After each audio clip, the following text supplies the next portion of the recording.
आऊज़ु बिल्लाहि मिनश शैतानिर रजीम बिस्मिल्लाहिर रहमानिर रहीम अल्हम्दुलिल्लाहि रब्बिल आलमीन अर्रहमानिर रहीम मालिकी यौमिद्दीन इय्याका नअबुदु व इय्याका नस्तईन इहदिनस सिरातल मुस्तकीमा सिरातल लज़ीना अनअमता अलैहिम गैरिल मग़ज़ूबि अलैहिम वलद्दालिन आमीन। अल्लाहुम्मा सल्लि अला मुहम्मद व अला आलि मुहम्मद कमा सल्लैता अला इब्राहीम व अला आलि इब्राहीम इन्नका हमीदुम मजीद। अल्लाहुम्मा बारिक अला मुहम्मद व अला आलि मुहम्मद कमा बारकता अला इब्राहीम व अला आलि इब्राहीम इन्नका हमीदुम मजीद। डियर स्टूडेंट्स, आज जो टॉपिक हम पढ़ने जा रहे हैं वो जर्नल एंट्रीज है बेटा, और जर्नल एंट्रीज की हम एमसीक्यूज पढ़ने जा रहे हैं। तो आप तमाम लोगों की तवज्जो चाहिए होगी और एक एक करके एमसीक्यूज देखें बेटा। पहला एमसीक्यू है बेटा, जरा आंसर कीजिएगा। A brief explanation put below a journal entry is called. Her journal entry के नीचे आप एक्सप्लेन करते हैं कि क्या रिकॉर्ड हो रहा है। तो बताइए आप तमाम स्टूडेंट्स के आप जो ब्रीफ एक्सप्लेनेशन लिखते हैं उसको क्या अकाउंटिंग में कहते हैं? जी, ऑप्शन ए सही है। क्या उसको पोस्ट रेफरेंस कहते हैं, नरेशन कहते हैं, बैलेंसिंग कहते हैं या पोस्टिंग कहते हैं? तो कमेंट में लिखिए ए बी सी डी। तो जी हाँ, आपका जवाब दुरुस्त है। उसको बी नरेशन कहते हैं। उसको बी क्या कहते हैं? नरेशन। आगे आइए बेटा, नंबर टू में बताइए क्लास के तमाम स्टूडेंट्स, लिखा हुआ है assets and liabilities both will increase by. इसमें 4 एग्जाम्पल्स हैं आपके पास। वो कह रहा है ऐसी एग्जाम्पल बताओ जिसमें एसेट्स एंड लायबिलिटीज बोथ क्या हो रही हो? बढ़ रही हो। तो बताइए बच्चों, जब आप जर्नल एंट्री बनाते हैं, आप कोई चीज परचेज करते हैं, एसेट डेबिट होता है, अकाउंट्स पेबल क्रेडिट होता है, ऐसी कोई इंफॉर्मेशन आपको ए बी सी डी में नजर आ रही है? तो जी हाँ, आपको ऑप्शन में नजर आ रहा है purchase of furniture on credit. ठीक है बेटा, purchase of furniture on credit जो है वो उधार पे आपने फर्नीचर खरीदा है, तो उसमें एसेट्स भी बढ़ रहा है, लायबिलिटीज भी बढ़ रही है। ठीक है, आगे चलते हैं। तमाम क्लास के स्टूडेंट्स बताइए every business transaction affect, every business transaction affect. बेटा जब भी कोई बिजनेस ट्रांजैक्शन होती है तो क्लास के तमाम स्टूडेंट्स बताएं वो कितनी चीजों को अफेक्ट करता है। वो कितनी चीजों को अफेक्ट करता है, जरा काइंडली बताइए। एवरी बिजनेस ट्रांजैक्शन अफेक्ट कितनी चीजें? 4 ऑप्शन आपके सामने दिए हुए हैं। बताइए exactly 2 account, at least 1 account, more than 2 account, at least 2 account. आपके सामने 4 ऑप्शन है। बताइए जब भी आप कोई एंट्री बनाते हैं क्या एंट्री बनती है? क्या 2 चीजें आती हैं सिर्फ, या 1 आती है, या कम से कम 2 आना जरूरी है? जी हाँ बेटा, एटलीस्ट 2 तो जरूर हो, एक डेबिट में और एक क्रेडिट में, फिर भले उससे ज्यादा हो, 3 हो, 4 हो, 5 हो, 6 हो। तो क्लास के तमाम स्टूडेंट्स बताइए एटलीस्ट कितने अकाउंट होते हैं? तो इसमें ए सही लग रहा है आपको, बी सही लग रहा है, सी सही लग रहा है, या डी सही लग रहा है? तो जी हाँ, जो स्टूडेंट्स लिख रहे हैं एटलीस्ट 2 अकाउंट, डी ऑप्शन लिख रहे हैं, उनका जवाब बिल्कुल दुरुस्त है। शाबाश बच्चों, वेरी गुड। नंबर 4 पे आ जाइए। विच of the following should be recorded in the journal? Number 4 में बताइए कि जर्नल में कौन सी एंट्री रिकॉर्ड होनी चाहिए? विच of the entry should be recorded in the journal? वैसे तो ये स्पेशल जर्नल की एंट्री है या स्पेशल जर्नल के एमसीक्यू है, जर्नल में आ गई है क्योंकि स्पेशल जर्नल में एक ऑप्शन जर्नल भी होता है, इस वजह से इसको यहाँ लिखा गया है कि which of the following should be recorded in the journal. पहला ऑप्शन है sale of merchandise on credit, अगर हम complete book of set of entry बनाएं तो sale of merchandise on credit तो सेल जर्नल में आएगा। Return of merchandise that sold on credit, return किए मर्चेंडाइज उधार पर, रिटर्न किए मर्चेंडाइज उधार पर, तो ये सेल रिटर्न जर्नल में आएगा। Number C, return of old office furniture, old office furniture sold on credit, हमने कोई ऑफिस फर्नीचर जो है return, return of old office furniture what sold on credit, हमने जो कोई बेचा था उधार पे फर्नीचर वो वापस आ गया है, सोल्ड किया था अपना। और डी है purchase of merchandise on credit, ये परचेज जर्नल में आएगा। तो जी हाँ बच्चों, आप बताइए ए, बी और डी तो sale journal, sale return journal और परचेज जर्नल। अलबत्ता सही कह रहे हैं आप लोग, ऑप्शन सी ये जर्नल जर्नल में आएगा। ये किस में आएगा? Journal journal. Number 5, advertising paid in advance, advertising अदा किया जाएगा एडवांस में, एडवांस में, तो बताइए उसका क्या हल है? एडवर्टाइजिंग एडवांस में अदा किया जाएगा, उसका क्या हल है? एडवर्टाइजिंग पेड इन एडवांस, उसका क्या इसमें ऑप्शन है? क्या एडवर्टाइजिंग एडवांस में अदा किया जाए तो क्या वो प्रीपेड कहलाता है? और प्रीपेड हमारा एसेट्स होता है। तो देखिए इसमें ए बी सी डी, आपको कौन सा ऑप्शन सही लग रहा है? जी हाँ, जो तमाम स्टूडेंट कह रहे हैं कि इसका ऑप्शन ए सही है, वो बिल्कुल सही कह रहे हैं, एडवर्टाइजिंग पेड इन एडवांस। आगे आइए बेटा, इट इज कॉल्ड लाइबिलिटी। तमाम क्लास के स्टूडेंट बताइए, एग्जामिनर आपसे पूछ रहा है इट इज कॉल्ड लाइबिलिटी, कि लाइबिलिटी क्या है? इसमें लाइबिलिटी कौन सी है? क्या मशीनरी लाइबिलिटी है, लोन लिया है वो लाइबिलिटी है, ओनर्स कैपिटल लाइबिलिटी है, या नोट रिसीवर? तो यकीनन बहुत ही आसान एमसीक्यू है, आप तमाम स्टूडेंट कहेंगे कि सर लोन लेना लाइबिलिटी है। जी हाँ बच्चों, जिन्होंने बी लिखा है बिल्कुल सही है।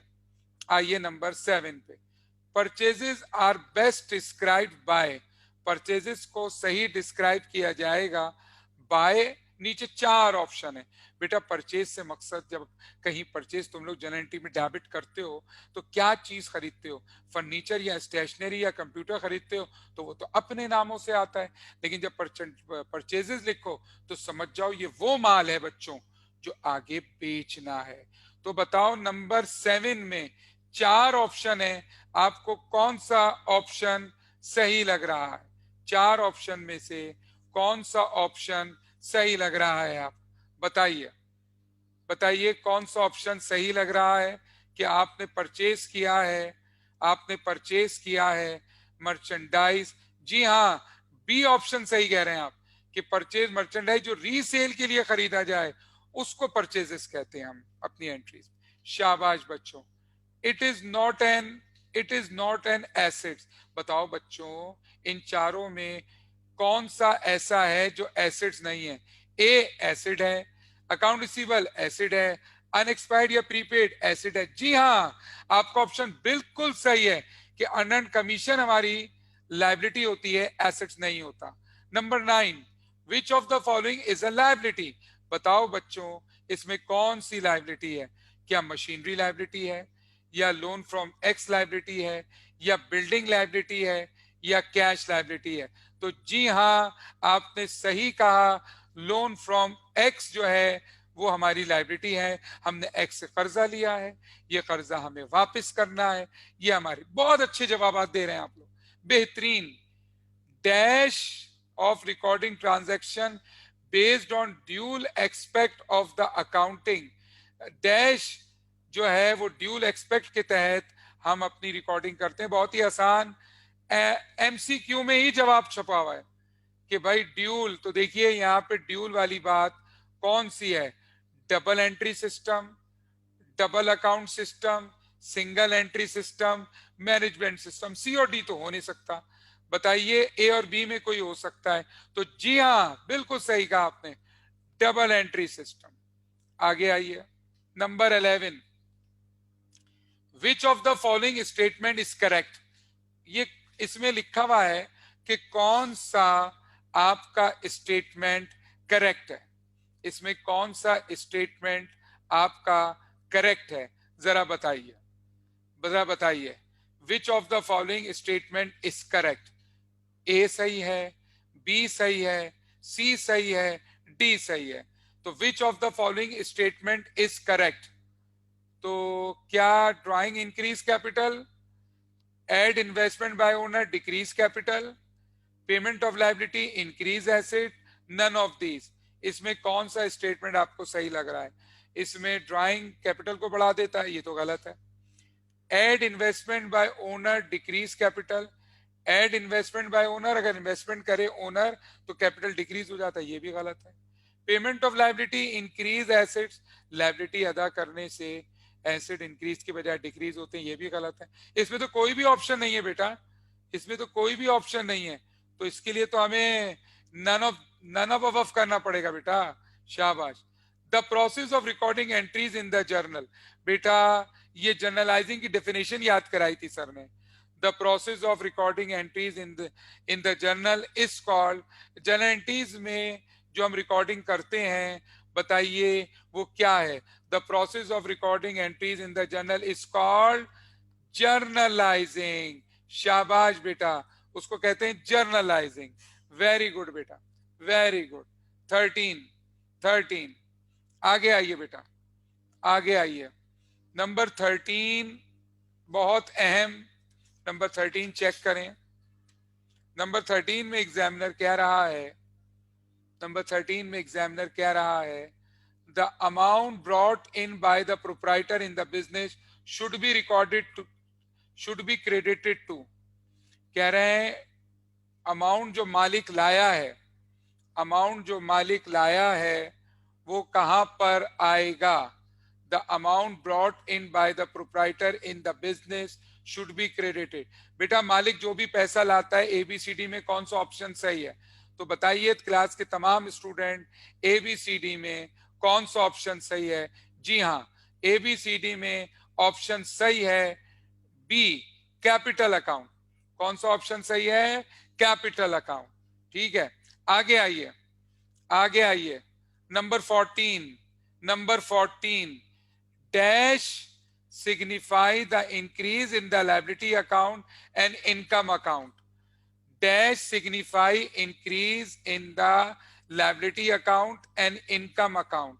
डैश की वजह से, डैश की वजह से आप बताइए क्या होगा? Dash signifies increase in liability account and income account.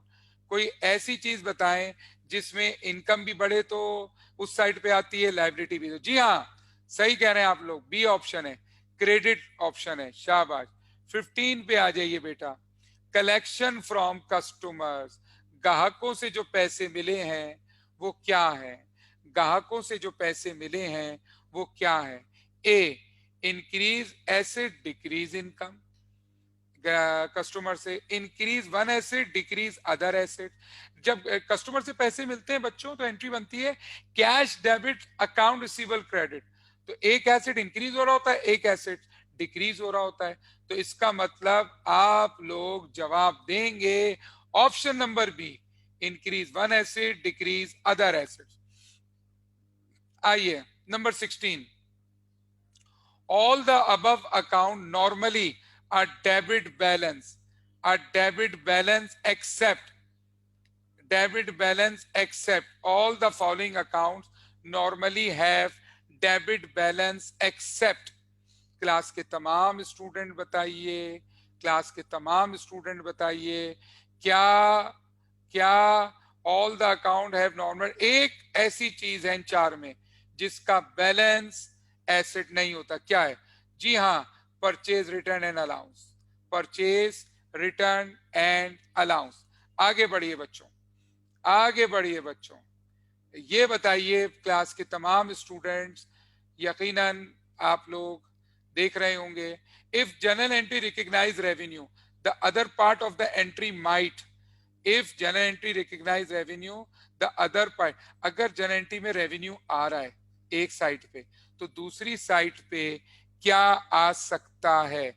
अगर इन एक साइड पे आपकी रेवेन्यू आ रही है तो दूसरी साइड पे यकीनन आपका एसिड आ सकता है, ठीक है। तो इंक्रीज इन एसिड्स मुमकिन है ये सही हो, लायबिलिटी हो नहीं सकती, डिक्रीज ऑफ एसिड हो नहीं सकता, और ये अगर पैसे रिटर्न कर रहे हो तो पॉसिबिलिटी है, और डिक्रीज इन कैपिटल रेवेन्यू की वजह से तो कैपिटल बढ़ता है, डिक्रीज तो होता नहीं है। तो इसका मतलब मोस्ट क्लोजेस्ट आंसर इसमें ए है कि एसिड्स आएगा तो एक तरफ एसिड्स बढ़ेगा, दूसरी तरफ रेवेन्यू बढ़ेगा। शाबाश बच्चों। 18 विच of the following best describe the meaning of purchase. ये हम अभी अभी ऊपर भी पढ़ चुके हैं, ये रिपीट हो चुका है कि गुड्स आप खरीदें रीसेल पर्पस के लिए, bought for resale purpose, resale purpose के लिए जो खरीदते हैं गुड्स वो हमारी परचेजेस होती हैं। 19 the account will be credited if A started business with cash. Class के तमाम स्टूडेंट्स बताइए कि एक आपने this account will be credited if A started business with cash, हमने कारोबार शुरू किया है, this account will be if A started business with cash, dash account will be credited. कौन सा अकाउंट क्रेडिट होगा? तो बहुत ही आसान है, जल्दी से बता दें। कैश डेबिट होता है तो क्रेडिट, जी हाँ ए ऑप्शन सही है, कैपिटल क्रेडिट होगा। वेरी गुड बेटा, आगे चलें। तमाम स्टूडेंट बताइए an entry with more than one debit और क्रेडिट इज कॉल्ड। एक डेबिट और एक क्रेडिट ज्यादा हो, किसी एंट्री में दो से ज्यादा अकाउंट हो बच्चों, मैंने क्लास में आपको बताया था उसको कौन सी एंट्री कहते हैं, जिसमें 3 अकाउंट आ जाएं, कौन सी एंट्री उसको कहते हैं? याद है ए बी सी डी में? जी हाँ, उसको कंपाउंड एंट्री कहते हैं। शाबाश बच्चों, जिसमें 2 से ज्यादा नाम आए उसको कंपाउंड कहते हैं। 21 these account normally have credit balance, these account have normally have credit balance except 21 में बताइए क्लास के तमाम स्टूडेंट कि वो कह रहा है these account normally have credit balance except, तमाम चीजों का क्रेडिट होता है एक को छोड़कर। बैंक लोन क्रेडिट होता है, सेल क्रेडिट करते हो, सेल रिटर्न नहीं करते हो, सेल रिटर्न डेबिट। जी हाँ, इसका ऑप्शन आप सही कह रहे हैं, सी सही है। जर्नल आर आल्सो कॉल्ड, बेटा जर्नल्स को एक और लफ्जों में क्या कहते हैं? मैंने आपको बताया था the book of prime entry कहते हैं, जिसमें 6 किताबें होती हैं, sale journal, sale return journal, purchase journal, purchase return journal, cash book और जर्नल जर्नल। तो जर्नल्स को हम ब्रिटिश लैंग्वेज में ज्यादा इसको बुक ऑफ प्राइम एंट्री कहते हैं, ठीक है, बुक ऑफ प्राइमरी एंट्री या बुक ऑफ प्राइम एंट्री। और इसमें एक option book of final entry भी है, उसको लेजर को कहते हैं। 23 बेटा, capital is the amount, capital is the amount, capital की जो अमाउंट है वो क्या है? वो क्या है? कैपिटल क्या कहते हैं? Capital is the amount the owner owes to the entity, the outsider owes to the entity, the at the beginning of the accounting period, none of these। जो चीज ओनर एंटिटी में ओन करे वो उसका है, ठीक है। तो जो उसका पैसा है एंटिटी में उसको हम किससे जाहिर करते हैं? कैपिटल से जाहिर करते हैं, ठीक है। The owner own to the entity, और एंटिटी में जितना ओन करता है ओनर उसको हम क्या कहते हैं बेटा? कैपिटल कहते हैं, ठीक है बेटा। आगे आइए, ये बताएं बेटा नंबर 24। एग्जामिनर कह रहा है the financial transaction are recorded initially. Initially हम फाइनेंशियल ट्रांजैक्शंस को कहां रिकॉर्ड करते हैं? वैसे इसका जवाब तो जर्नल है, लेकिन याद रखिएगा बेटा बाज कंपनियां, बाज ऑर्गेनाइजेशंस जो हैं वो सिर्फ 6 जर्नल्स बनाते हैं, तो उसके साथ साथ लेजर भी बनाते हैं। तो इनिशियली तो बात सही है कि हम 6 जर्नल्स में लिखते हैं। और कौन से 6 जर्नल्स में लिखते हैं बेटा?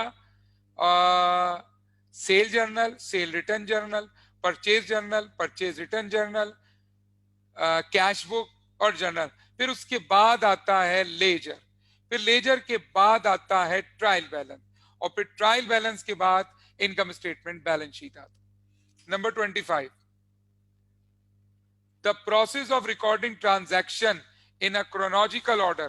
प्यारे बच्चों, हम अपनी चीजों को क्रोनोलॉजिकल ऑर्डर से मकसद जो पहले आएगा उसको पहले लिखेंगे, जो बाद में आएगा उसको बाद में लिखेंगे। क्रोनोलॉजिकल ऑर्डर में कहाँ लिखते हैं पहले?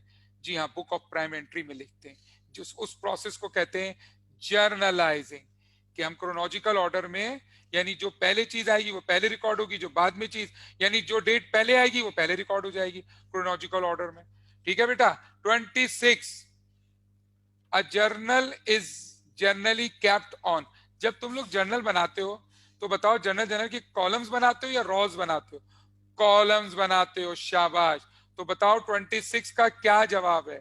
ए B C D, a columnar basis, a columnar basis. ठीक है, आगे चलिए। 27, the specimen ruling, the specimen ruling of a journal is divided into, specimen ruling of a journal is divided into, हम अगर कॉलम्स को बांटें बच्चों तो कुछ याद है कि हम कितने कॉलम्स में डिस्ट्रीब्यूट करते हैं? याद है, मैंने आपको कॉलम गिनती भी कराई थी, गिन लो।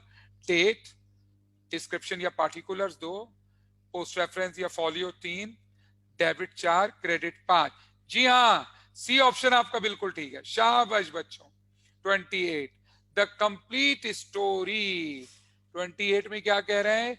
The complete story of a transaction in one entry shown by. जो कुछ हुआ, कंप्लीट स्टोरी किसी वन एंट्री की, जो हम एंट्री बनाते हैं, कहां शो करते हैं? जी हाँ, जर्नल में शो करते हैं पहले। कहां शो करते हैं? जर्नल। यानी कोई भी ट्रांजैक्शन हो जाए, उसकी जो एंट्री है वो शोन, कंप्लीट स्टोरी उसकी कहां मिलेगी आपको? जर्नल में मिलेगी कि क्या हुआ है। आगे चलिए बेटा। This account usually have a debit balance. बेटा जल्दी से बताइए, इन चार में कौन सा डेबिट होता है ABCD में? शाबाश। अर्न कमीशन क्रेडिट होता है, परचेज डेबिट होता है, परचेज रिटर्न क्रेडिट होता है, सेल के, तो जी हाँ, आपका ऑप्शन है परचेज अकाउंट। शाबाश बच्चों। Number 30, merchandise withdrew by the owner for personal use is known as. बेटा जब तुम गारंटी बनाते हो जाती इस्तेमाल के लिए, ओनर जब मर्चेंडाइज निकालता है तो तुम लोग क्या एंट्री बनाते हो? Drawing debit, purchases credit. तो देख के बताइए बच्चों, क्या इसमें ऑप्शन मौजूद है? Capital, drawing, personal use? जी हाँ, ऑप्शन है ड्राइंग। जब भी आप पर्सनल यूज के लिए निकालते हैं बेटा, तो कौन से उसमें लिखते हैं? ड्राइंग। अल्हम्दुलिल्लाह बच्चों, आप देख रहे हैं कि हम आहिस्ता आहिस्ता सारे एमसीक्यूज को सॉल्व कराते हुए चल रहे हैं, और माशाल्लाह आप लोग भी बहुत अच्छा रिस्पांस कर रहे हैं। ठीक है बेटा, अपने सर तौसीफ शाह को इजाजत दीजिए। आपको आज का कैसा लेक्चर लगा कमेंट में लिखिएगा बच्चों। ठीक है, अल्हम्दुलिल्लाह अपनी तरफ से तो बहुत कोशिश मैं कर रहा हूँ। अल्लाह पाक आप सबको भी बहुत अच्छे नंबरों से कामयाब करे। अपने सर तौसीफ शाह को इजाजत दीजिए। अस्सलामु अलैकुम व रहमतुल्लाहि व बरकातहू। अल्लाह हाफिज बच्चों।